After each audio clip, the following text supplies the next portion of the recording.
என்ன காம்படிஷன்னே தெரியாம போயி, அதிலேயே வந்து ஸ்டேட் லெவல்ல மெடல் பண்ணா எப்படி இருக்கும்? எனக்கு இந்த மாரி ஒரு கதை நடந்துச்சு. கொஞ்சம் ஒரு காமெடியான எட் மோட்டிவேஷனலான ஒரு கதை. ஸோ 2019ல நான் பாடி பில்டிங் பண்ணிக்கிட்டு இருந்தேன். ஸோ என்னோட பீக் வீக்குக்கு கிட்டத்தட்ட நெருங்கிட்டேன். நல்ல ஒரு ட்ரையான கண்டிஷன்ல இருக்கேன். சென்னை கிளம்பியாச்சு மதுரையிலருந்து.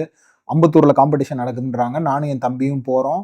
அங்க போய் பார்த்தா ஒருத்தன் கூட பாடி பில்டர் மாரி இல்ல. எல்லாம் மாமிச மலைகள் மாரி இருக்காய்ங்க. நான் போய் வெயிங் குடுக்குறேன். வெயிட்ட குடுக்குறப்ப ஃபீஸ்லாம் வேற பே பண்ணிட்டேன். என்னைய ஒருத்தர் பாவமா பார்க்குறாரு. "என்ன தம்பி சோத்துக்கே செத்தவன் மாரி இருக்கியே! நீ வந்து என்ன காம்படிஷன் மாறி வந்துட்டியோ?" அப்படின்னு சொல்லி கேட்கிறாரு.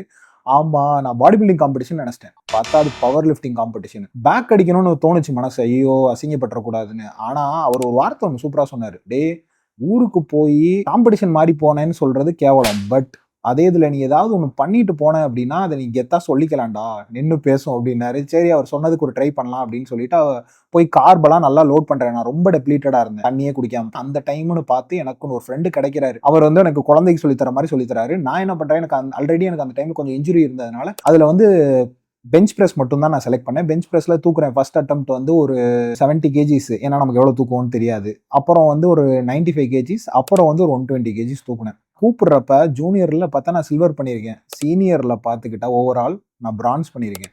அந்த டைம் நான் பாட்டுக்கு கிவ் அப் பண்ணிட்டு போயிருந்தேன்னு வச்சுக்கோங்களேன், ரொம்ப ஒரு கேவலமான காமெடி ஆயிருக்கும். என்னைக்கு நீங்க கிவ் அப் பண்ணாம உங்க கனவ நோக்கி போயிட்டே இருக்கீங்களோ, உங்களுக்கு சாதகமா எல்லாமே அமையும். ஒரு அன்கம்ஃபர்டபிள் சிச்சுவேஷன பார்த்தா பதறாம, நிதானமா நின்னு செயல்படுங்க. என்னைய மாரி மெடல் கிடைக்குமா இல்லன்னு எனக்கு தெரியல. பட் அது உங்களோட லைஃபே ஆல்டர் பண்ணக்கூடிய வாய்ப்புகள் நெறைய இருக்கு.